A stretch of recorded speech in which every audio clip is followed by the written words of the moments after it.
الحمد لله رب العالمين والصلاة والسلام على أشرف المرسلين وعلى آله وأصحابه أجمعين. أما بعد أيها الإخوة الكرام، نلتقي وإياكم في هذا اليوم المبارك، ويومنا هذا هو 7 من شهر رمضان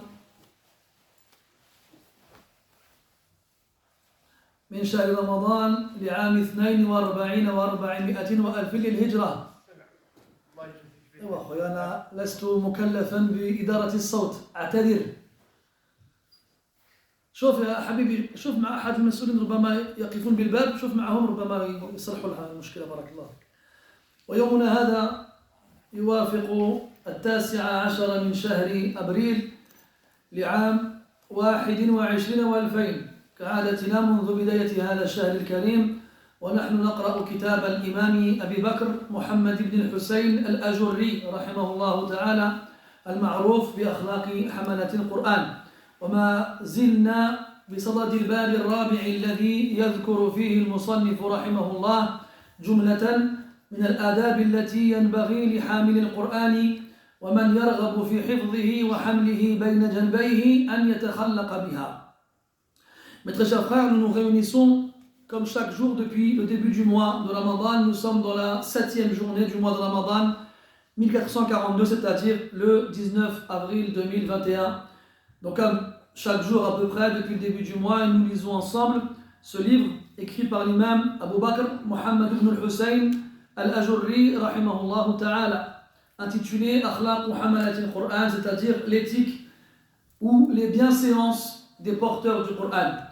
Nous sommes toujours dans le chapitre 4 de ce livre-là qui porte essentiellement justement sur les comportements que se doit d'avoir celui qui a appris le Coran ou celui qui aspire à l'apprendre. وتوقفنا عند قوله رحمه الله تعالى إن كسب الناس من الدنيا الكثير بلا فقه ولا بصيرة كسب هو القليل بفقه وعلم. Donc on s'était arrêté hier sur le fait de se servir du Coran comme moyen de gagner sa vie. On avait dit aussi que Qari al-Qur'an ne s'en sert pas pour gagner sa vie, pour remplir son ventre, pour alimenter son compte en banque, si on utilisait les expressions contemporaines. Tout comme il n'aime pas que les gens lui rendent des services parce qu'il a appris le Coran ou parce qu'il est connu par le biais du Coran. On avait dit ici qu'il y avait deux choses, ou du moins, oui. Il y a ce que l'auteur il a évoqué, puis il y a celui qui reçoit de la part des gens des choses sans leur demander, il n'est pas concerné par ce point-là. Et il y a aussi le fait que si le lecteur du Coran ou celui qui l'a mémorisé ne doit pas aimer que les gens lui rendent service parce qu'il a appris le Coran, ça ne veut pas dire que les gens ne doivent pas l'honorer. On avait parlé de cela hier, parce qu'honorer celui qui a apporté le Coran est un moyen de glorifier Allah subhanahu wa ta'ala. Ici l'auteur il nous dit rahimahullah ta'ala in kasaba an-nas min ad-dunya al-kathir bila fiqhin wa la ilm aw wala basira. Si les gens autour de lui gagnent beaucoup dans ce bas monde sans science ni clairvoyance pour leurs affaires mondaines, le commerce ou un travail, un métier qu'il sait faire, eh bien lui, il gagnera de ce bas monde un peu avec science et clairvoyance. Il ne va pas, le fait qu'il ait de la science et de la clairvoyance, ne va pas le pousser à rechercher les parures de ce bas monde et les beautés de ce bas monde. Sa science et sa clairvoyance doivent au contraire le pousser vers ce qu'on appelle az-zuhd. Et az-zuhd, tarku ma la yanfa'u fil akhirah. On traduit en français par l'ascétisme. Et az-zuhd, c'est la sœur de al-wara'. Al-wara', on avait dit, c'est tarku ma yukhsha dararuhu fil akhirah. Al-wara', le scrupule pieux, est le fait de délaisser les choses dont on pourrait craindre un mal dans l'au-delà. Et az-zuhd, l'ascétisme, c'est le fait de délaisser les choses qui ne sont pas utiles dans l'au-delà. Et le compagnon a demandé au prophète sallallahu alayhi wa sallam un conseil, un moyen pour qu'Allah l'aime ainsi que les gens.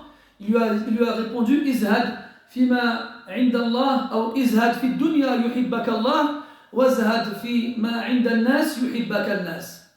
délaisse ce bas monde, Allah t'aimera. Et délaisse ce que les gens possèdent, les gens t'aimeront.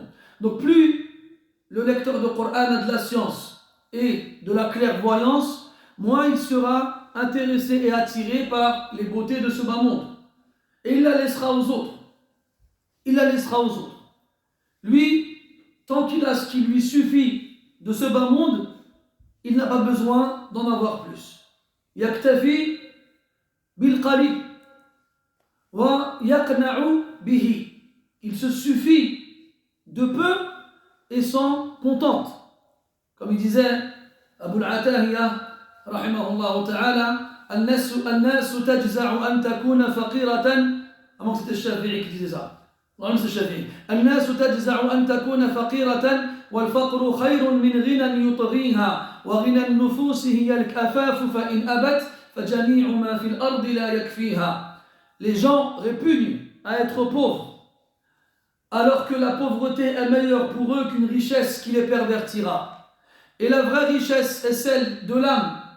Et si l'âme refuse cette richesse-là, alors tout ce qu'il y a sur terre ne lui suffira pas. وقال علي بن الحسين ابن علي بن أبي طالب زين العابدين: هي القناعة فالزمها تكن ملكا لو لم يكن لك إلا راحة البدن وانظر إلى من حوى الدنيا بأجمعها هل راح منها من غير القطن والكفن. Et Ali ibn al-Hussein rahimahullah ta'ala disait: Al-Qana'a, le fait de se contenter de ce qu'on a, c'est ça qu'il faut saisir, et ainsi tu deviendras un roi, même si tu n'as de ce bas monde que la santé du corps. Et regarde ceux autour de toi qui ont regroupé ce bas monde, qu'est-ce qu'ils ont emporté de ce bas monde après leur mort, si ce n'est le coton et le linceul. قال رحمه الله: إن لبس الناس اللين الفاخر لبس هو من الحلال ما يستر عورته. Si les gens se couvrent avec des vêtements doux et luxueux, lui, il couvrira sa nudité avec des vêtements licites et suffisants. Il ne va pas chercher à porter les plus beaux vêtements, les meilleurs vêtements, les plus luxueux, les plus coûteux. Tant qu'il a un vêtement qui suffit à couvrir sa nudité et qu'il l'a obtenu dans le licite, ça suffit. In wussi'a alayhi wassa' wa in umsika alayhi amsak. Si, grâce à Allah Azza wa Jal, il dispose d'une richesse, et si les gens autour de lui le mettent à l'aise, le mettent bien, alors il prendra ses aises. Il ne courra pas après le dunya, mais si le dunya vient à lui, il ne la refusera pas et il s'en servira. Comme Allah dit dans le Coran: وَابْتَغِ فِيمَا آتَاكَ اللَّهُ الدَّارَ الْآخِرَةَ وَلَا تَنْسَ نَصِيبَكَ مِنَ الدُّنْيَا. Recherche à travers ce qu'Allah t'a donné la dernière demeure et n'oublie pas ta part d'ici-bas. Et dans le hadith, celui qui délaisse dunya, atathu dunya wa hiya raghima, c'est ce bas monde qui lui court après, humilié et à son service. Quant à celui qui court après le dunya, c'est lui qui sera humilié et c'est lui qui sera au service de la dunya. Donc si hadihi dunya, elle s'ouvre à qari al-Qur'an et que ce qui lui est donné, elle est dans le halal, le licite, alors il n'y aura pas de mal à en profiter. Si par contre il sera privé, sa subsistance sera restreinte, il se contentera de ce qu'il a et il n'ira pas chercher au-delà de ce qu'il possède. In umsika alayhi amsak. Si on ne lui donne pas, il ne va pas chercher à ce qu'on lui donne. Si les gens lui donnent pour l'honorer et pour lui montrer du respect et qu'ils le mettent dans une situation confortable, alors il acceptera et en profitera. Si par contre personne ne lui donne, il n'ira pas chercher après eux quoi que ce soit de leur bien et se contentera de ce qu'il a. يقنع بالقليل فيكفيه ويحذر على نفسه من الدنيا ما يطغيه. Comme on a dit tout à l'heure, il se contente du peu. يقنع بالقليل فيكفيه, et ça lui suffit. Un peu est suffisant. ويحذر على نفسه من الدنيا ما يطغيه. Et il prend garde de ce bas monde, il prend garde de sa propre personne vis-à-vis de son attachement à ce bas monde. Un attachement à ce bas monde qui pourrait le pousser à la perversion, qui pourrait le pousser à dépasser les limites. Tara yatara bima'na tajawaz al-had. En arabe, le verbe tara veut dire dépasser les limites.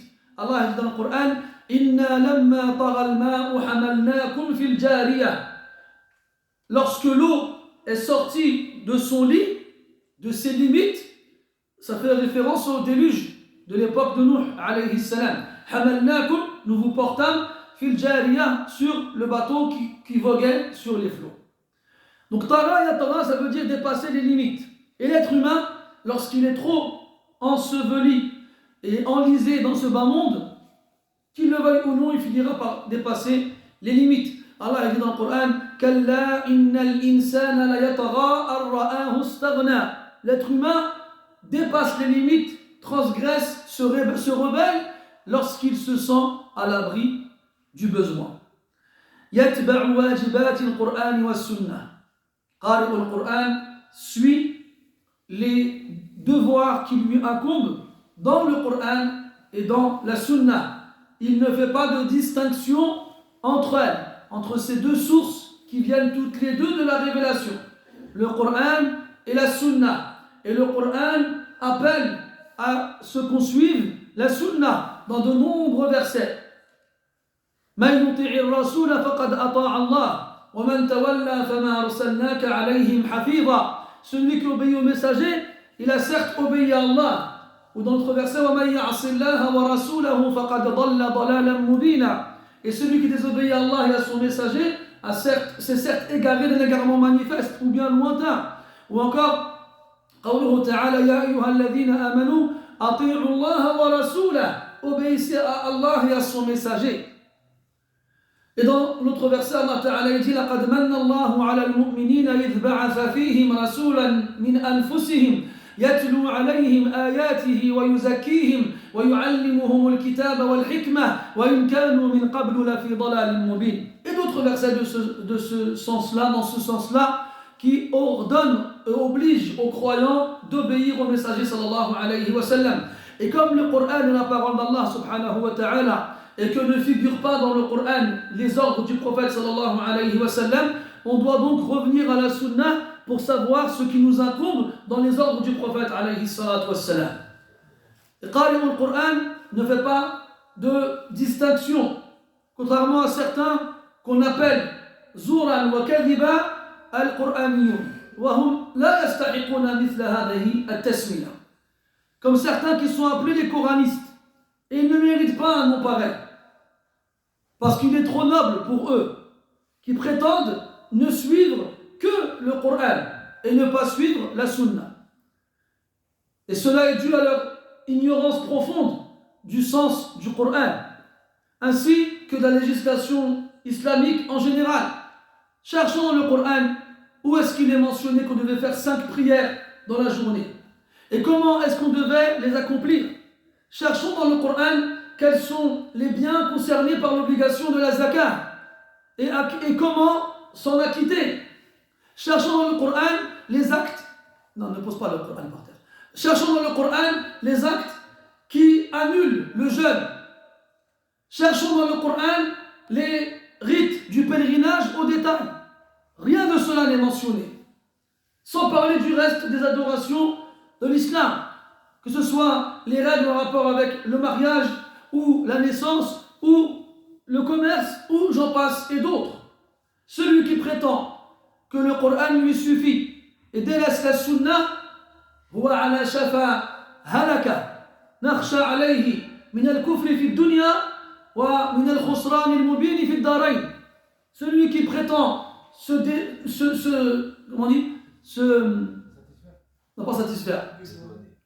dispenser de la sunna, on craint pour lui la mécréance ici-bas, parce qu'il aura rejeté le caractère obligatoire de celle-ci, alors qu'elle est mentionnée dans le Coran, et on craint pour lui ici-bas et dans l'au-delà la perte totale. يأكل الطعام بعلم ويشرب بعلم ويلبس بعلم وينام بعلم ويجامع أهله بعلم ويصحب الإخوان بعلم يزورهم بعلم ويستأذن عليهم بعلم ويسلم عليهم بعلم يجاور جاره بعلم. العلم. Ça fait comprendre quoi, mes frères, avant toute chose? C'est que قارئ القرآن يطلب العلم ولا يشبع منه ويتتبع العلم في كل مصدر يستطيع الحصول عليه فيه بعلم avec science. قارئ القرآن ne se contente pas d'apprendre le Coran et de le lire sans demander la science autour. Et ça, c'est malheureusement une zahira, quelque chose qui est devenu très constant aujourd'hui, très visible chez des gens qui ne font que lire le Coran, rien d'autre. Ils vont dans des instituts dans lesquels ils passent des années à étudier les règles de tajwid. Alors qu'en vrai, c'est pas quelque chose qui prend du temps. C'est pas quelque chose de long. Ensuite, ils passent des années à apprendre le Coran.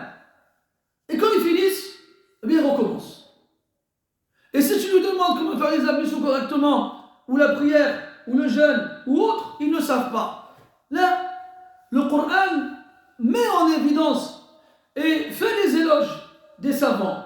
إنما يخشى الله من عباده العلماء قل هل يستوي الذين يعلمون والذين لا يعلمون يرفع الله الذين آمنوا منكم والذين أوتوا العلم درجات وهلم جرا. Le Coran met en évidence et montre l'importance des savants. Comment? Tu lis le Coran et tu vois dedans l'importance de la science et tu ne vas pas la demander. C'est un problème en toi. Tu es capable d'expliquer les moudouds en long, en large et en travers. Et quand on te demande un i'rab ou bien un hukm, tu ne sais pas. Là, hada aib wa naqsun fika ayyuha al-qari. Regarde, tout ce qu'on fait est lié à la science. Il mange avec science. Il mange devant lui avec 3 doigts. Il dit bismillah. S'il oublie de dire bismillah, il le dit en cours bismillah awwalahu wa akhirah. Quand il finit, il dit alhamdulillah. Quand il boit, il dit bismillah. Puis il finit, il dit alhamdulillah. Ila akhirihi. Quand il boit pareil, il ne respire pas dans le verre et il boit en 3 fois. Quand il s'habille, il dit il le fait avec science. Il le fait en disant bismillah. Puis il commence par le côté droit et il ne porte pas les vêtements complètement rouges ou jaunes quand c'est un homme. Ou il ne porte pas des vêtements en soie. Ou j'en passe et d'autres. Quand il dort avec science. Il fait les ablutions avant d'aller dormir. Il se pose sur son flanc droit et il dit les invocations et les récitations du Coran avant de dormir. S'il se réveille au milieu de la nuit, il dit ce qu'il y a à dire. Il va faire les ablutions s'il en trouve le courage. Puis il fait la prière et change de côté. Et ainsi de suite. Quand il a des rapports intimes avec son épouse, il le fait avec science. Il dit les invocations à dire avant de le faire. Il sait ce qu'il a le droit de faire et ce qu'il n'a pas le droit de faire. Et il ne va pas en parler aux autres, alors que cela est formellement interdit. Lorsqu'il accompagne ses frères, il le fait avec science. Lorsqu'il les visite, il le fait avec science. Lorsqu'il demande la permission de rentrer chez eux, il le fait avec science. Comme on l'avait vu ensemble, chez l'imam al-Tirmidhi, c'était Abu Moussa al-Ash'ari, qui est venu voir Omar ibn Khattab. Il a frappé à sa porte 3 fois, puis il est retourné sur ses pas. Au bout de la 3e fois, Omar ibn Khattab, il ouvre la porte comme ça et il voit Abu Moussa partir. Il lui dit viens, pourquoi t'es parti? Il dit parce que le Rasul nous a dit que quand on frappe 3 fois chez quelqu'un et qu'il n'ouvre pas, on part. Il dit écoute, soit tu me ramènes quelqu'un qui confirme ce que tu viens de dire, soit tu vas voir. Je vais te corriger. Et là, Abu Moussa, il court à la mosquée avec la peur sur le visage et il trouve des ansars assis dans la mosquée. Il leur dit s'il vous plaît, il y a Omar derrière moi, il va me menacer si jamais je ne ramène pas quelqu'un qui confirme ce que je lui ai dit, qu'il allait me frapper. Puis, le hadith il continue et un de ceux qui étaient présents, il a donné raison à Abu Moussa. À la kulli hal, il y a un comportement dans toute chose à avoir. Et ce comportement-là, on l'obtient avec science. Quand il les salue, il le fait avec science. Celui qui est en minorité, il salue ceux qui sont en majorité. Et celui qui marche, il salue celui qui est sur sa monture. Et celui qui est assis, et celui qui rentre dans un endroit où il y a du monde, il les salue et ainsi de suite. ويجاور جاره بعلم. Et son voisin, il fait preuve de bon voisinage à son égard, toujours avec science. Comme dans le hadith de Abu Adhar, quand le Rasul sallallahu alayhi wa sallam lui a dit, quand tu fais un plat de sauce, fais-en beaucoup et donne-en à tes voisins.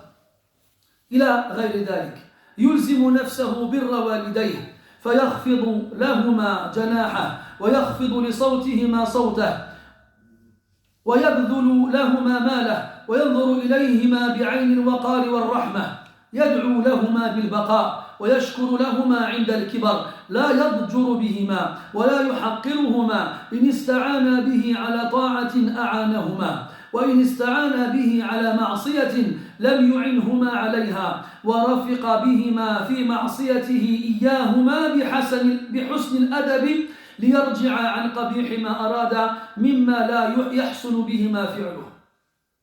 Là, il parle du comportement vis-à-vis des parents. Qari al-Qur'an se force, s'impose le bon comportement vis-à-vis de ses parents. Il fait preuve d'humilité vis-à-vis d'eux. Quand on dit yakhfidu lahuma janaha, il baisse ses bras vis-à-vis d'eux, c'est en signe d'humilité et de modestie. Il se rabaisse devant eux. Il baisse sa voix. Sa voix ne sera jamais plus forte que la leur. Et il dépense généreusement et gracieusement son argent pour eux. Et lorsqu'il les regarde, il les regarde avec un regard plein de respect et de miséricorde. Il invoque Allah Azza wa Jal qu'il reste le plus longtemps fi dunya auprès de lui. Comme il remercie Allah subhanahu wa ta'ala, puis il remercie et est reconnaissant envers ses parents lorsqu'ils ont atteint un âge avancé. Jamais il ne leur parlera méchamment. Jamais il ne les méprisera ou ne les négligera. Si jamais il lui demande son aide pour obéir à Allah Azza wa Jal, il les aidera. Et si jamais il lui demande son aide pour désobéir à Allah Azza wa Jal, il ne les aidera pas. Et il restera malgré tout doux et tendre envers eux de façon à ce qu'ils arrêtent le péché qu'ils veulent accomplir. Il ne va pas les réprimander avec dureté, avec violence et avec manque de respect lorsqu'ils veulent faire un péché, mais il restera doux et tendre à leur égard de façon à ce qu'ils délaissent le péché qu'ils accomplissent et qu'ils ne veuillent pas le refaire.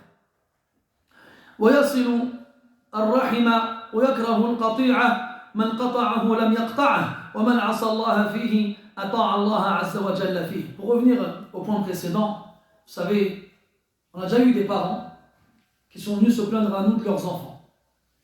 Comme quoi, leur manque de respect, ils ne leur obéissent pas. Alors nous, on s'attend à ce que ces enfants-là ressemblent malheureusement à ceux qu'on voit dans la rue. Ils nous disent non. Quand c'est un garçon, il a la barbe, la sunna, il va à la mosquée. Et quand c'est une fille, elle a le hijab, voire même le jilbab.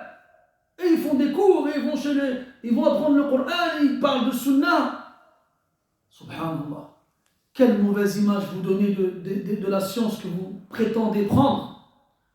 Si ce Coran que vous apprenez et cette sunna que vous étudiez ne changent pas votre comportement, c'est mieux de rester ignorant.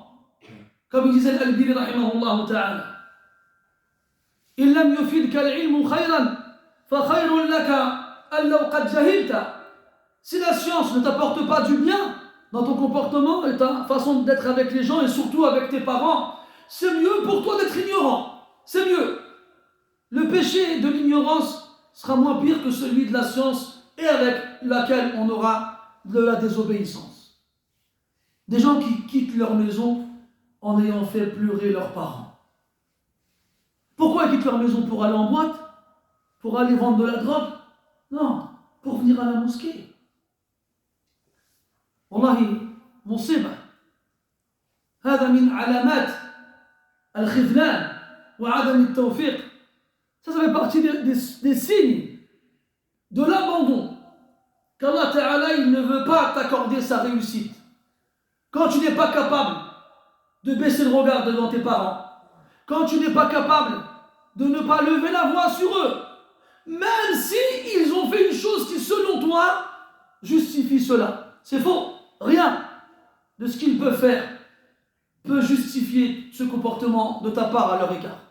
Allah a dit dans le Coran وَإِنْ جَاهَدَاكَ عَلَىٰ أَنْ تُشْرِكَ بِي مَا لَيْسَ لَكَ بِهِ عِلْمٌ فَلَا تُطِعْهُمَا وَصَاحِبْهُمَا فِي الدُّنْيَا مَعْرُوفًا. Jamais ils feront pire que faire tous leurs efforts pour que tu associes à Allah quelqu'un ou quelque chose. Jamais.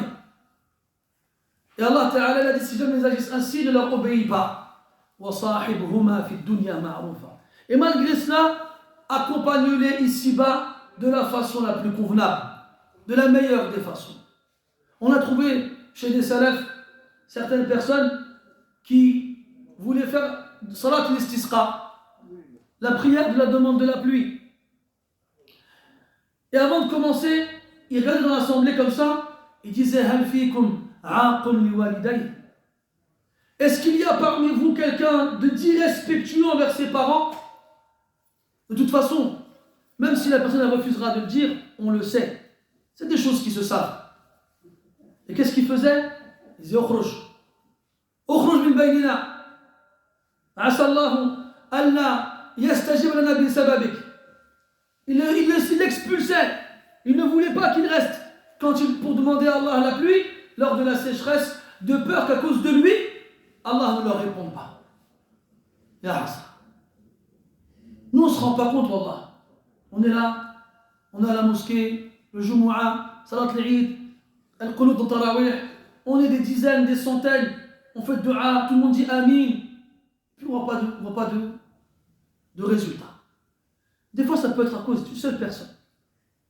Une personne qui est mal'ouna, qui est maudite, notamment à cause de son comportement avec ses parents, et à cause de laquelle la réponse elle est privée.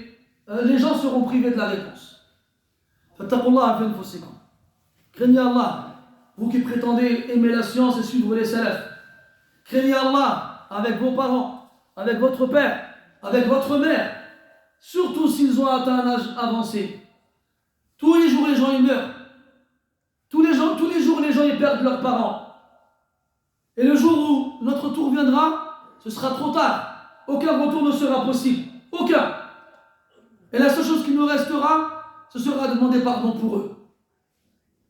Donc tant qu'ils sont vivants et présents, profitons-en. Parce que ça ne va pas durer longtemps. Nous avons tous une échéance et elle viendra. Et sachez que si vous faites du tort à la science que vous prenez, en étant des personnes au mauvais comportement avec les gens qui méritent de votre part le meilleur comportement, alors vous n'êtes pas digne de cette science-là, et que vous le vouliez ou non, tôt ou tard, Allah il vous l'enlèvera. Et s'il vous la laisse, c'est pour que votre punition soit plus grande encore le jour de la résurrection. Craignez Allah avec vos pères, craignez Allah avec vos mères.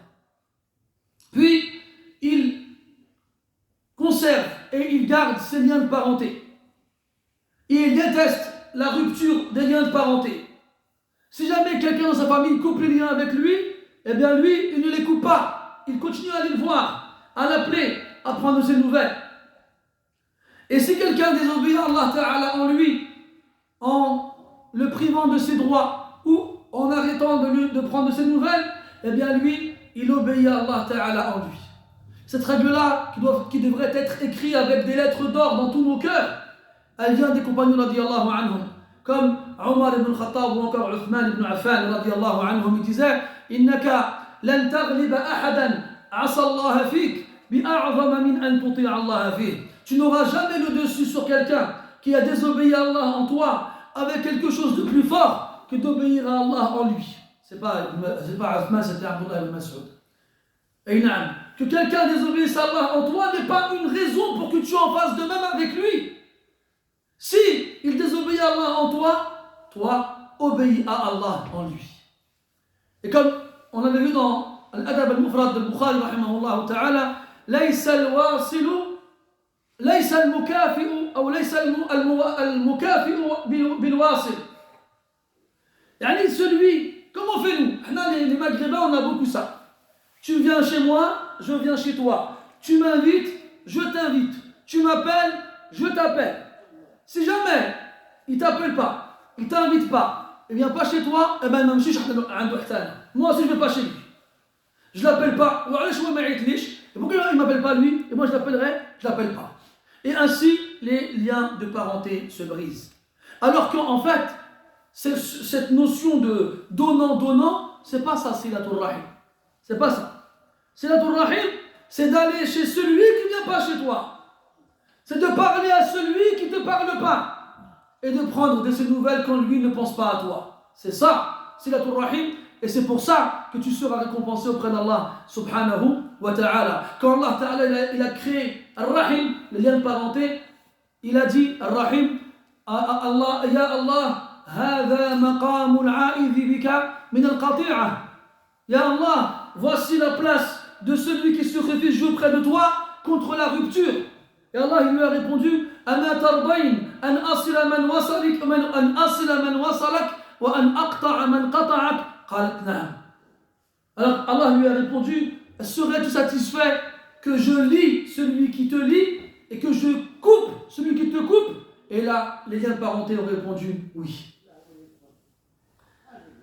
طيب قال رحمه الله يصحب المؤمنين بعلم ويجالسهم بعلم من صحبه نفعه. الأحباب بارك الله فيكم اللي يتكلم مع صاحبه ما يزعجش المجلس ويتكلم بهدوء. إنا لله وإنا إليه راجعون. Il dit que قارئ القرآن وحافظ القرآن, lorsqu'il accompagne les croyants, il le fait avec science. Il connaît leurs droits, il leur donne. Et lorsqu'il s'assoit avec eux, il le fait avec science. Et lorsqu'il accompagne quelqu'un, il lui est profitable. Chaque fois qu'il le peut, il lui rappelle Allah Azza wa Jal, il lui rappelle une sunna du prophète alayhi salatu wassalam, il lui rappelle une parole des compagnons ou des tabi'in ou des salafs en général, il lui est profitable dans sa foi et même dans sa vie de tous les jours. Hasanul mujalasati liman jalas. Lorsqu'il s'assoit avec quelqu'un, il est de bonne compagnie. إن علم غيره رفق به لا يعنف من أخطأ ولا يخجله. Lorsqu'il va apprendre à quelqu'un, il sera doux avec lui. Il ne va pas être dur envers celui qui se trompe et il ne va pas lui faire honte. لا يخجله. قال النبي صلى الله عليه وسلم ما كان الرفق في شيء إلا زانه وما كان العنف في شيء إلا شانه. إن الله رفيق يحب الرفق في الأمور كلها. Quand il disait sallallahu alayhi wa sallam, la beauté, la douceur ne sera présente quelque part sans qu'elle ne l'embellisse. Et la dureté ne sera présente dans une chose sans qu'elle ne l'enlaidisse. Allah est rafiq, il est doux et il aime la douceur dans toute chose. Donc surtout celui qui va enseigner aux autres. Et on l'a vu ensemble lors du premier cours, Al-Hadith al-Musalsal bil-Awwaliya. Ar-Rahimun yarhamuhum ar-Rahman. Yarhamu man fil ardi yarhamkum man fis sama. On a vu ensemble ce hadith qui doit être le premier dans chaque cours qu'on entame ensemble. Et ce hadith, il rappelle à celui qui demande la science et qui la donne, qu'il doit faire preuve de miséricorde envers les autres. Ibn Taymiyyah rahimahullah ta'ala, il disait Ahlus sunnah a'lamu an-nas bil haqq wa arhamu an-nas lil khalq. Les gens de la sunna sont ceux qui connaissent, sont ceux qui parmi les gens connaissent le plus la vérité et sont ceux qui envers les gens sont les plus miséricordieux. فبما رحمة من الله لنت لهم ولو كنت فظا غليظ القلب لانفضوا من حولك فاعف عنهم واستغفر لهم وشاورهم في الأمر فإذا عزمت فتوكل على الله. Allah dit dans le Coran, c'est par une miséricorde de la part d'Allah que tu es doux envers eux. C'est s'adresse au prophète sallallahu alayhi wa sallam. Et si tu étais dur, au cœur rude et sévère, ils se seraient éparpillés autour de toi. Ils n'auraient pas voulu rester avec toi. Pardonne-leur et implore le pardon pour eux et demande leur avis dans les décisions à prendre. C'est comme ça qu'Allah Ta'ala a éduqué le prophète sallallahu alayhi wa sallam et c'est comme ça que nous devons nous comporter avec les autres lorsque c'est nous qui leur enseignons et qui leur apprenons. Et si jamais ils se trompent, on est doux et on ne fait pas preuve de dureté et on ne se moque pas de lui et on ne lui fait pas honte. Au contraire, on plaisante avec lui et on le met à l'aise et on lui rappelle que nous aussi nous nous sommes trompés et nous nous trompons toujours. Même Zama, on a appris Chouya et on se trompe tout le temps. Et personne n'est à l'abri de l'erreur. Personne. Donc celui qui se trompe, on ne se moque pas de lui. Et on le met à l'aise et on est doux envers lui. Et surtout, on ne lui fait pas honte. De peur à ce qu'il ne revienne plus et que cela soit notre faute. Rafiqun fi umurih, saburun ala ta'lim al-khayr. Donc il est doux dans toutes choses. C'est pas quelqu'un qui se précipite. C'est pas quelqu'un qui est stressé. C'est quelqu'un qui est tranquille. Quelqu'un qui est doux. Quelqu'un qui fait les choses correctement. Comme le prophète sallallahu alayhi wa sallam et ses compagnons, inna fika la khaslatayn yuhibbuhuma Allah, al-hilm wal-ana. Le prophète sallallahu alayhi wa sallam et ses compagnons, il y a en toi deux comportements qu'Allah aime. Al-hilm, c'est l'indulgence, wal-ana, le fait de faire les choses posément, de ne pas se précipiter. وفي الحديث العجلة من الشيطان. La précipitation provient du diable. Donc il est doux et calme et tranquille dans toutes ses affaires. Sabourun ala ta'limi al-khayr. Sabour, fa'oul min sabara. Il est très patient, très endurant. Il supporte fi ta'limi ala ta'limi al-khayr. Lorsqu'il enseigne le bien aux autres. Lorsqu'il enseigne le bien aux autres. Lorsqu'il leur répète et qu'il voit qu'ils ne retiennent pas, il continue. Et il patiente. Et il n'abandonne pas. Et il ne baisse pas les bras. Et il continue jusqu'à ce qu'ils finissent par comprendre. Al-Rabi' ibn Sulaiman, rahimahullah ta'ala, un des plus grands élèves de l'imam al-Shafi'i, il était avec lui et lui lisait Al-Risala, le livre de l'imam al-Shafi'i, rahimahullah. Et il y a des choses qu'il n'arrivait pas à comprendre. Et l'imam al-Shafi'i, un jour, il lui a répété 70 fois la même chose. Et Al-Rabi' il ne comprenait toujours pas. Et il commençait à se dire, laisse tomber, c'est pas pour moi la ilm. Il commençait à montrer des signes d'abandon ou bien de déception, parce qu'à force qu'on lui répète, il ne comprenait toujours pas. Et là, Shafi'i, rahimahullah ta'ala, il le regarde, il lui sourit, et il dit, Wallahi, que je continuerai à te répéter jusqu'à ce que tu finisses par comprendre. Wallahi, que si je pouvais te donner à manger la science, je te la donnerais pour que tu l'aies dans ton corps.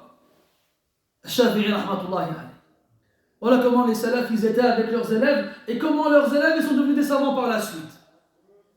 Donc il faut faire preuve de patience, d'endurance, et supporter les écarts ou les mauvaises compréhensions de l'élève, et continuer avec lui, insha'Allah ta'ala, patiemment. يأنس به المتعلم ويفرح به المجالس مجالسته تفيد خيرا. Celui qui apprend chez lui, il est content d'apprendre chez lui. Chez Qari al-Qur'an qui a le bon comportement. Et celui qui s'assoit avec lui, il est content de partager un moment avec lui parce que sa compagnie apporte toujours du bien. Qari al-Qur'an, comme il disait les ulama, كل إناء بما فيه ينضح. فالإناء الذي ينضح فيه ماء ينضح ماء والإناء الذي فيه لبن ينضح لبنا إلى آخره. Nous sommes tous des récipients et nous avons tous en nous un contenu et chaque récipient versera son contenu.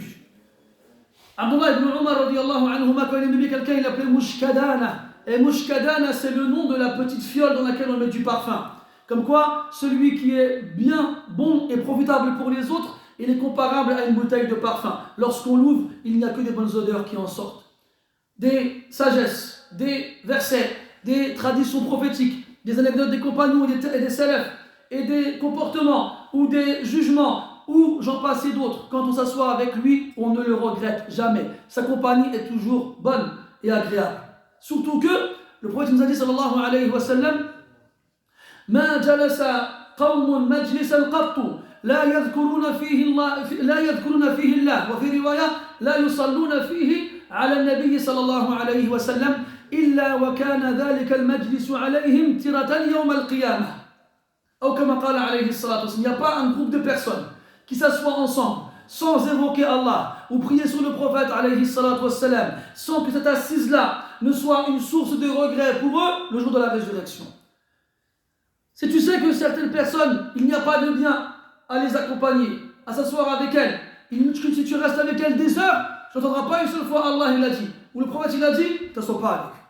Et si tu t'assois avec eux, alors sois toi la personne qui leur rappellera Allah ou le prophète alayhi as-salatu was-salam. Et si à l'inverse, tu connais quelqu'un, en l'accompagnant, en restant avec lui, tu vas retirer une science profitable et utile, ici-bas et dans l'au-delà, dans le Coran, la parole du prophète, dans celle des compagnons, des tabi'in, des salafs, des savants en général, alors c'est lui avec lequel il faut rester. Et c'est de lui, dans son assise, qu'il faut éprouver de la joie de pouvoir y participer. مؤدب لمن جالس لمن جالسه بأدب القرآن والسنة. مؤدب, il va يجوز مؤدب ومؤدب. Il va lui avoir le comportement envers celui qui s'assoit avec lui du Coran et de la Sunna. Ou bien, quand il s'assiera avec quelqu'un, il lui apprendra le comportement tiré du Coran et de la Sunna. Dans les deux cas, le Coran et la Sunna seront toujours présents dans leurs assises. إن أصيب بمصيبة فالقرآن والسنة له مؤدبان. قارئ القرآن, celui qui lit le Coran, qui l'apprend, qui l'a mémorisé, lorsqu'il est touché par un mal, par une catastrophe, par une épreuve, alors il trouvera dans le Coran et la Sunna le comportement qu'il doit avoir dans ces moments difficiles. الذين إذا أصابتهم مصيبة قالوا إنا لله وإنا إليه راجعون. Ceux qui, lorsqu'ils sont touchés par une épreuve, une catastrophe, ils disent nous sommes à Allah et à lui nous retournons.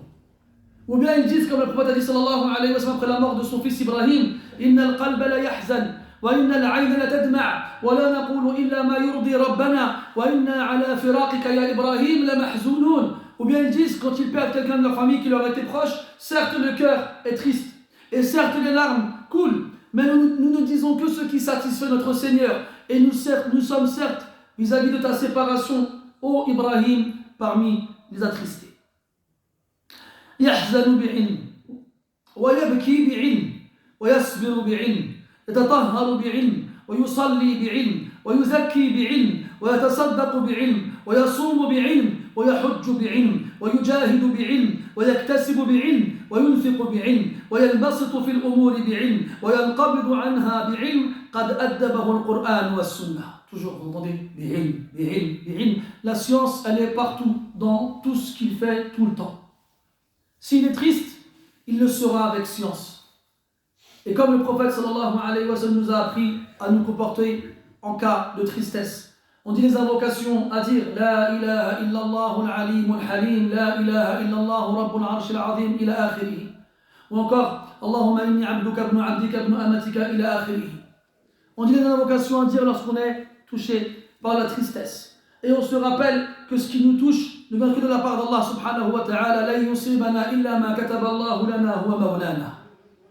Ne nous touche que ce qu'Allah nous a prescrit. C'est lui notre chef, c'est lui notre maître. Et c'est en lui qu'on doit placer sa confiance. S'il pleure, il pleure avec science. S'il patiente, supporte ou endure, il le fait avec science. Lorsqu'il se purifiera, il fera ses ablutions, il le fera avec science. Lorsqu'il priera, il le fera avec science. Lorsqu'il s'acquittera de l'impôt obligatoire, la zakat, il le fera avec science. Et lorsqu'il fera une aumône non obligatoire, il le fera avec science. Lorsqu'il jeûnera, il jeûnera avec science. Lorsqu'il fera le pèlerinage, il le fera avec science. Vous avez vu comment il est long, Kitabul Hajj dans le Muwatta, et il n'est pas fini encore. Pour vous mettre en tête le nombre de ahkam, de jugements, en rapport avec cette adoration grandiose qui est le pèlerinage. Lorsqu'il combat ou fournit un effort important, il le fait avec science. Lorsqu'il va chercher de quoi la subsistance pour survivre, dans le travail, dans le commerce, il le fera avec science. Et lorsqu'il dépensera son argent, il le fera avec science. La yazulu qadama 'abdin hatta yus'ala 'an arba'. عن علمه فيما فعل به وعن شبابه فيما أفناه وعن ماله من أين كسبه وفيما أنفقه وعن عمره وعن جسده فيما أبلاه. Dans le hadith, le prophète sallallahu alayhi wa sallam, les pieds d'une personne le jour de la résurrection ne se déplaceront vers leur destination définitive qu'après qu'il ait été interrogé sur 4 choses. Sur sa science, qu'est-ce qu'il en a fait? sur sa jeunesse, comment il l'a passé, sur sa vie, sur son corps, comment il l'a éprouvé, et sur ses biens, comment il les a obtenus et comment il les a dépensés. S'il prend ses aises dans certaines affaires, il le fait avec science.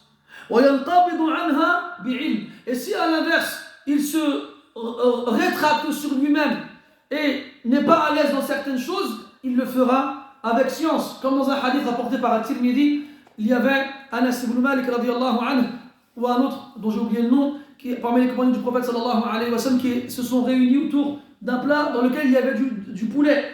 Et il y a un homme, quand il avait le poulet, il s'est retiré comme ça. Le compagnon lui dit, pourquoi tu ne manges pas? Approche. L'homme il dit, j'ai vu un jour une poule manger quelque chose de dégoûtant et depuis je me suis dit que je ne mangerais plus jamais de poule ou de poulet. Il lui a dit, on a posé du poulet dans la table du prophète et il en a mangé, approche et mange. Donc si jamais il y a une chose qui ne nous plaît pas ou bien dont on veut s'éloigner, on le fait avec science. Parce que Qari al-Qur'an, il a été éduqué par le Qur'an et la Sunna. يتصفح القرآن ليؤدب به نفسه ولا يرضى من نفسه أن يؤدي ما فرض الله عليه بجهل. يتصفح القرآن يعني il va tourner les pages du Coran afin d'éduquer sa propre personne. Il n'accepte pas de lui-même de s'acquitter de ce qu'Allah lui a rendu obligatoire avec ignorance. Quand il sait qu'Allah lui a ordonné une chose, il va chercher dans le Coran et la Sunna la science lui permettant d'accomplir cet ordre-là de la meilleure façon. Et il ne le fera pas avec ignorance sans avoir cherché comment l'accomplir. On avait vu avant que le Coran, la Sunna et le fiqh sont nos guides vers tout bon comportement. Ici il dit qu'on a fait de la science et du fiqh notre guide vers toute source de bien. Tout le bien possible, c'est la science et le fiqh qui va nous mener vers lui.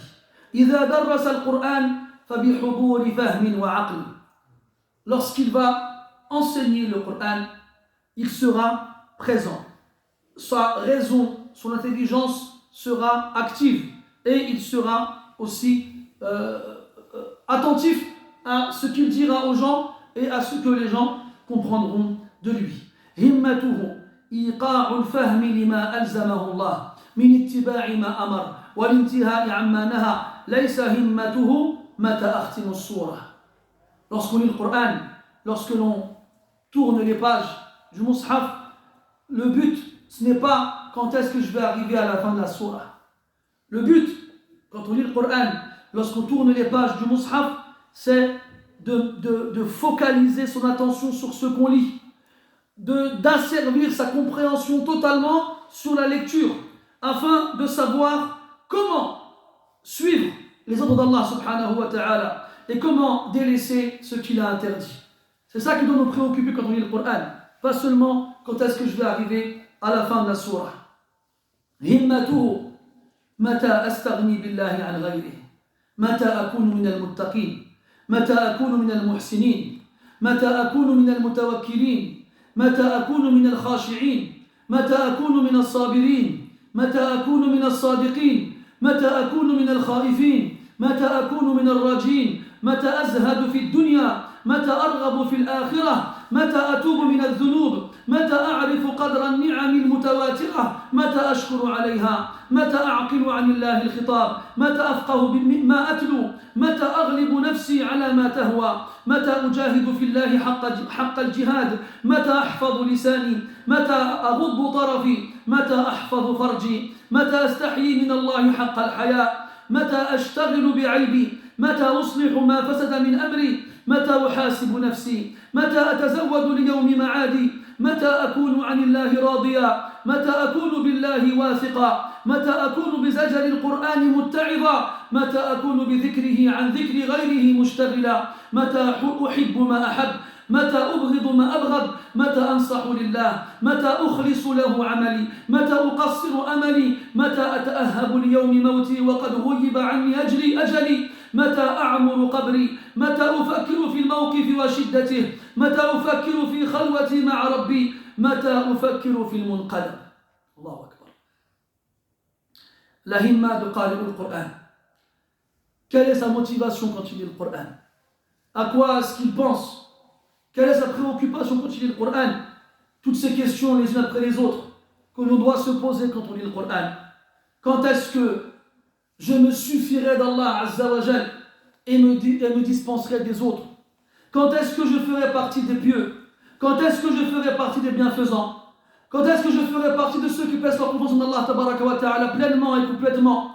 Quand est-ce que je ferai partie de ceux qui se recueillent et se concentrent? Quand est-ce que je ferai partie de ceux qui sont patients et endurants? Quand est-ce que je ferai partie de ceux qui sont véridiques? Quand est-ce que je ferai partie de ceux qui ont peur? Quand est-ce que je ferai partie de ceux qui espèrent? Quand est-ce que je délaisserai ce bas monde? Quand est-ce que je me dirigerai vers l'au-delà? Quand est-ce que je me repentirai de mes péchés? Quand est-ce que je connaîtrai la valeur des bienfaits inquantifiables et innombrables qu'Allah Ta'ala m'a donné? Et quand est-ce que je serai reconnaissant envers Allah pour tous ces bienfaits-là? Quand est-ce que je comprendrai ce qu'Allah attend de moi et ce qu'Allah veut de moi? Quand est-ce que je comprendrai le discours qui m'est adressé de la part d'Allah Azza wa Jal? Quand est-ce que je comprendrai ce que je récite? Quand est-ce que j'aurai le dessus sur mon âme, sur tout ce qu'elle aime? Quand est-ce que je combattrai pleinement et lutterai totalement envers Allah comme il se le doit? Quand est-ce que je préserverai ma langue? Quand est-ce que je baisserai mon regard? Quand est-ce que je préserverai ma chasteté? Quand est-ce que j'aurai de la pudeur envers Allah comme il se le doit? Quand est-ce que je me préoccuperai de mes défauts? Quand est-ce que j'améliorerai ce qui a été perverti de mes affaires? Quand est-ce que je me jugerai moi-même? Quand est-ce que je m'approvisionnerai pour le jour de la résurrection, pour le jour de la rencontre avec Allah subhanahu wa ta'ala? Quand est-ce que je serai satisfait?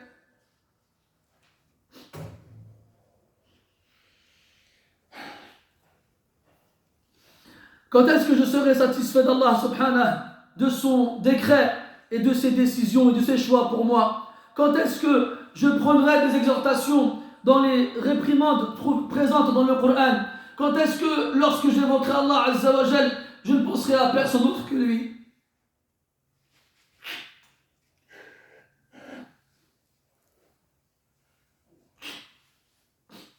Quand est-ce que j'aimerai ce qu'Allah aime?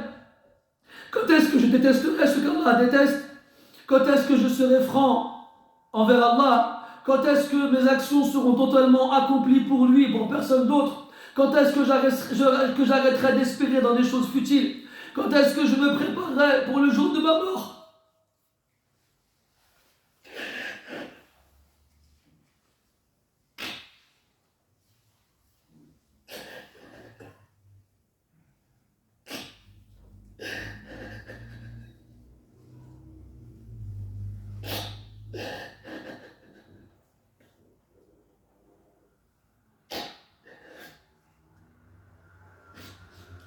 Quand est-ce que je me préparerai pour le jour de ma mort?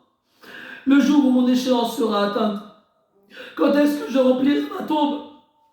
Quand est-ce que je penserai au jour où je rencontrerai Allah, ce jour terrible? Quand est-ce que je penserai au jour où je serai seul devant Allah? Quand est-ce que je penserai au jour où je reviendrai vers Allah subhanahu wa ta'ala? متى أحذر مما حذرني منه ربي من نار حرها شديد وقعرها بعيد وغمها طويل لا يموت أهلها فيستريحوا ولا تقال عثرتهم ولا ترحم عبرتهم طعامهم الزقوم وشرابهم الحميم كلما نضجت جلودهم بدلوا جلودا غيرها ليذوقوا العذاب ندموا حيث لا ينفعهم الندم وعضوا على الأيدي أسفا على تقصيرهم في طاعة الله وركوبهم لمعاصي الله فقال منهم قائل يا ليتني قدمت لحياتي وقال قائل حتى إذا جاء أحدهم الموت قال رب ارجعون لعلي أعمل صالحا فيما تركت كلا إنها كلمة هو قائلها ومن ورائهم برزخ إلى يوم يبعثون وقال قائل يا ويلنا ما لهذا الكتاب لا يغادر صغيرة ولا كبيرة إلا أحصاها وقال قائل يا ويلتى ليتني لم أتخذ فلانا خليلا وقالت فرقة منهم ووجوههم تتقلب في أنواع من العذاب فقالوا يا ليتنا أطعنا الله وأطعنا الرسول. Quand est-ce que je vais prendre garde de ce contre quoi Allah Ta'ala m'a mis en garde, d'un enfer dont la chaleur est terrible, dont la profondeur est lointaine, dont l'angoisse est longue, lorsque ses habitants n'y mourront jamais pour se reposer, des gens à qui on ne pardonnera pas les erreurs, des gens qui lorsqu'ils pleureront, on n'aura pas de miséricorde envers leurs pleurs, leur nourriture sera al-zaqoum et leur boisson sera l'eau bouillante. Chaque fois que leur peau sera carbonisée, on leur remplacera par d'autres peaux pour qu'ils goûtent le châtiment. Ils regretteront à un moment où le regret ne leur sera plus utile. Et ils se mordront les doigts par regret envers leur négligence dans l'obéissance d'Allah et d'avoir accompli la désobéissance d'Allah subhanahu wa ta'ala. L'un d'entre eux dira, si seulement j'avais préparé ma vie de l'au-delà. Et l'autre dira, lorsque la mort se présentera à lui, Ya Allah, fais-moi revenir afin que j'accomplisse des actions vertueuses dans ce que j'ai délaissé derrière moi. Et l'autre il dira, malheur à nous, qu'est-ce que c'est que ce livre qui n'oublie ni petit péché ni grand sans qu'il n'y soit mentionné. Et l'autre il dira, malheur à moi, si seulement je n'avais pas pris un tel comme ami. Et un groupe d'entre eux, après que leurs visages se retourneront dans différents types de châtiments, s'écrieront, si seulement nous avions obéi à Allah et nous avions obéi aux messagers. فهذه النار يا معشر المسلمين يا حملة القرآن حذرها الله المؤمنين في غير موضع من كتابه رحمة منه للمؤمنين فقال عز وجل يا أيها الذين آمنوا قوا أنفسكم وأهليكم نارا وقودها الناس والحجارة عليها ملائكة غلاظ شداد لا يعصون الله ما أمرهم ويفعلون ما يؤمرون وقال عز وجل واتقوا النار التي أعدت للكافرين وقال عز وجل يا أيها الذين آمنوا اتقوا الله ولتنظر نفس ما قدمت لغد واتقوا الله إن الله خبير بما تعملون. Cet enfer, ô vous les musulmans, ô vous qui portez le Coran dans vos poitrines, Allah Ta'ala a mis en garde les croyants contre elle dans de nombreux versets du Coran par miséricorde envers les croyants. Il a dit subhanahu wa ta'ala, ô vous qui avez cru, préservez vos personnes et les membres de vos familles d'un feu qui a comme combustible les gens et les pierres. Sont à sa charge des anges rudes, sévères, qui ne désobéissent pas à Allah, ce qu'il leur donne comme ordre, et qui accomplissent ce qu'on leur demande de faire. Et Allah a dit, craignez le feu de l'enfer qui a été préparé pour les mécréants. Et il a dit, subhanahu, vous qui avez cru, craignez Allah, et qu'une âme regarde ce qu'elle a préparé pour demain. Et craignez Allah, car certes, Allah est bien informé de ce que vous accomplissez. ثم حذر المؤمنين أن يغفلوا عما فرض عليهم وما عهده إليهم ألا يضيعوه وأن يحفظوا ما استرعاهم من حدوده ولا يكونوا كغيرهم ممن فسق عن أمره فعذبهم بأنواع العذاب فقال عز وجل ولا تكونوا كالذين نسوا الله فأنساهم أنفسهم أولئك هم الفاسقون ثم أعلم المؤمنين أنه لا يستوي أصحاب النار وأصحاب الجنة أصحاب الجنة هم الفائزون. Puis Allah Azza wa Jal a mis les croyants en garde d'être négligents vis-à-vis de ce qu'il leur a imposé, de ce qu'il leur a rendu obligatoire, de ce qu'il leur a fait connaître, de délaisser ces choses-là et de les abandonner, et plutôt d'être consciencieux et d'y faire attention et de les faire régulièrement et de respecter les limites qu'Allah Ta'ala a imposées et de ne pas être comme ceux qui sont sortis de l'obéissance d'Allah subhanahu wa ta'ala.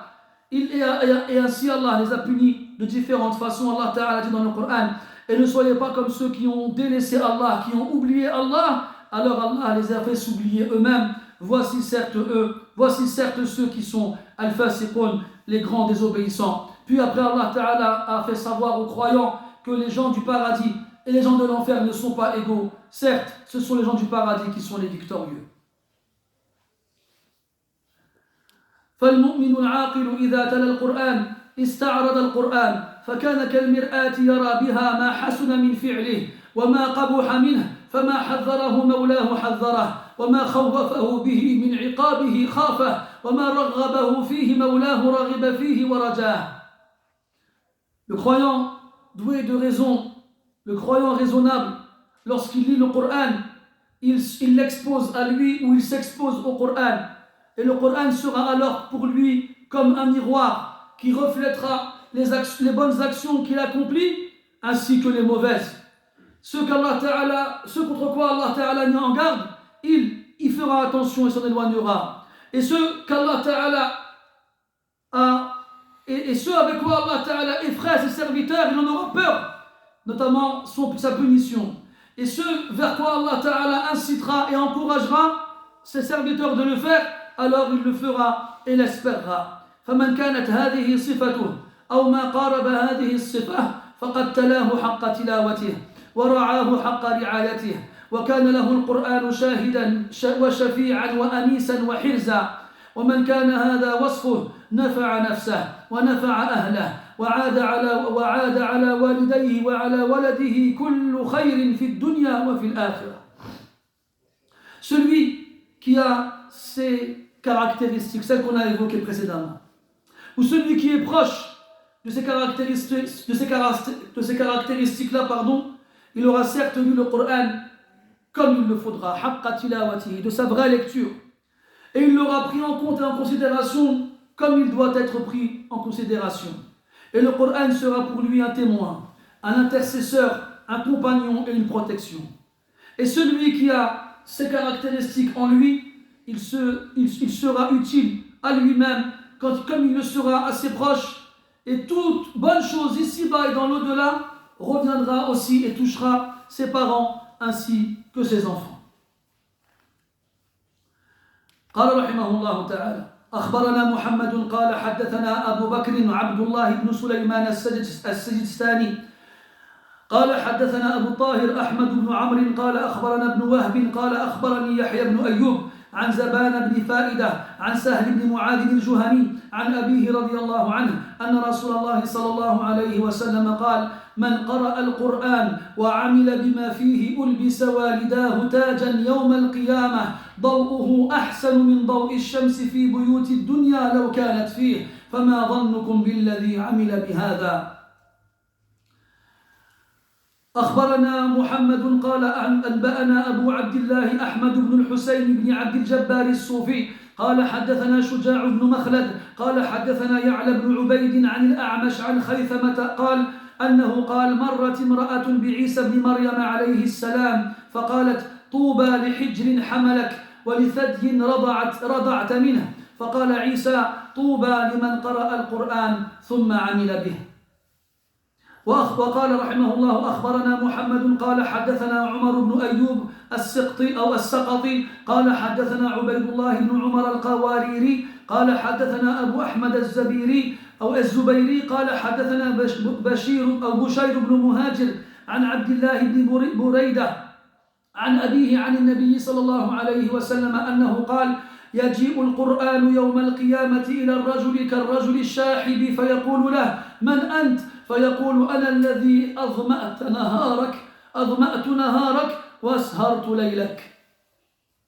وقال رحمه الله أخبرنا محمد قال حدثنا أبو بكر عبد الله بن سليمان قال حدثنا أبو الطاهر أحمد بن عمرو قال حدثنا عبد الله بن وهب قال أخبرني موسى بن أيوب عن عمه إياس بن عامر أن علي بن أبي طالب رضي الله عنه قال له إنك إن بقيت فسيقرأ القرآن على 3 أصناف صنف لله وصنف للدنيا وصنف للجدل فمن طلب به أدرك.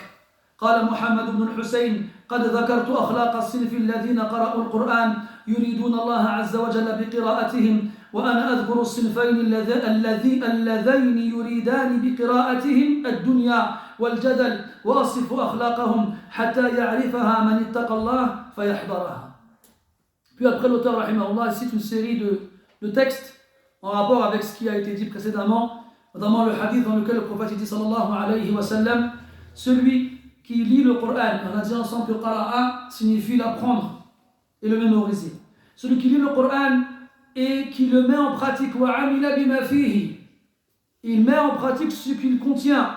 Ulbisa walidahu tajan yawm al-qiyamah, on fera porter à ses parents une couronne le jour de la résurrection, dont la lumière est plus belle encore que la lumière du soleil lorsqu'elle pénètre dans la maison des gens ici-bas, si elle y entre. Qu'est-ce qu'on doit dire alors pour celui qui a mis en pratique le Coran? Ça c'est pour ses parents, ça. Ses parents leur fera porter une couronne dont la lumière surpasse celle du soleil.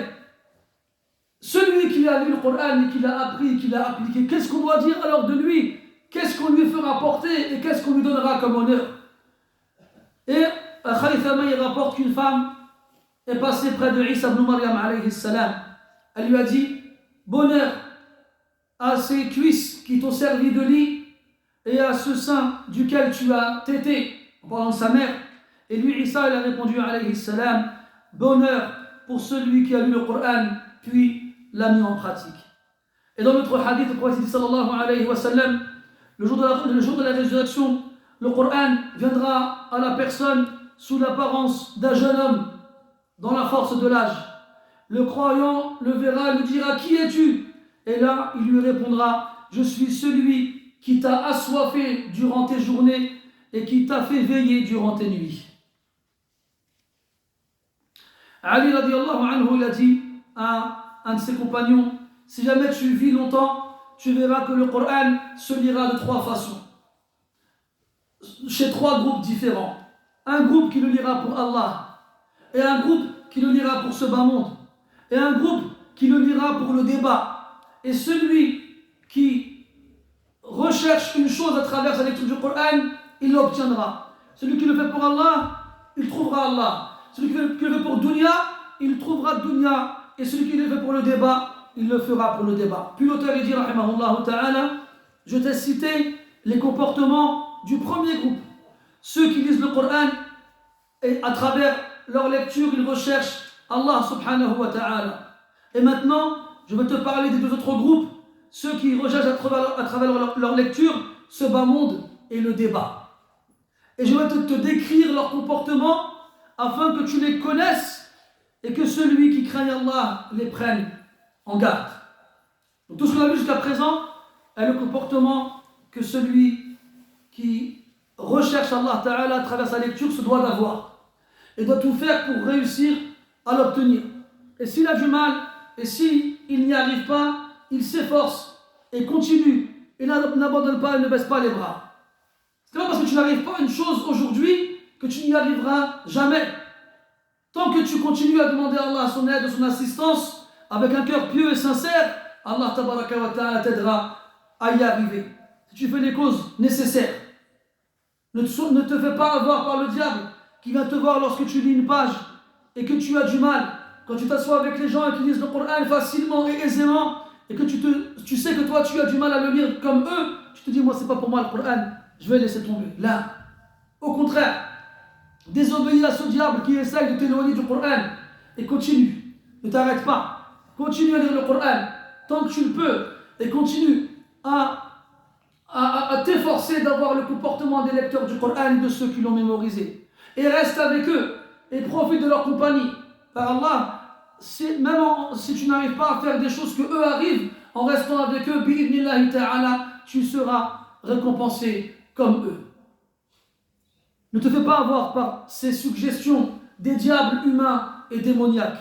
Même des fois, c'est des humains qui viennent te voir. Tant qu'on va en train d'apprendre le Coran, toi, allez, c'est bon, fais autre chose, passe à autre chose. C'est pas pour toi, laisse tomber. Tu seras jamais un imam. Tu dirigeras jamais la prière. Pourquoi tu te fatigues? Là, mes frères, n'écoutez pas ces gens-là. Ne les écoutez pas. Et faites les choses pour Allah subhanahu wa ta'ala. Et celui qu'Allah ta'ala il aide, même si toutes les créatures se réunissaient pour l'empêcher de faire la chose, eh bien il n'y arriverait pas parce qu'Allah ta'ala il l'a aidé. C'est d'Allah qu'il faut demander l'aide. Et c'est de lui qu'il faut l'implorer. C'est pour ça qu'on dit toujours Iyyaka na'budu wa iyyaka nasta'in. Toujours. On cherche son aide et sa bénédiction. Et on continue dans ce chemin-là. Ce chemin qui, heureusement pour nous, la récompense n'est pas liée au résultat. Elle est liée à l'effort fourni. Man salaka sabilan yaltamisu fihi ilman sahhala Allahu lahu bihi tariqan ila al-jannah. C'est un chemin à partir du moment où tu mets le pied dedans. Même si tu n'arrives pas à destination, eh bien, pour avoir mis un pied dedans et pour y être resté, alors Allah Ta'ala te facilitera une voie vers le paradis. Et on verra le reste la prochaine fois, Inch'Allah ta'ala. سبحانك اللهم وبحمدك أشهد أن لا إله إلا أنت أستغفرك أو نستغفرك ونتوب إليك وصلى الله على نبينا محمد وعلى آله وأصحابه أجمعين والحمد لله رب العالمين وبارك الله فيكم.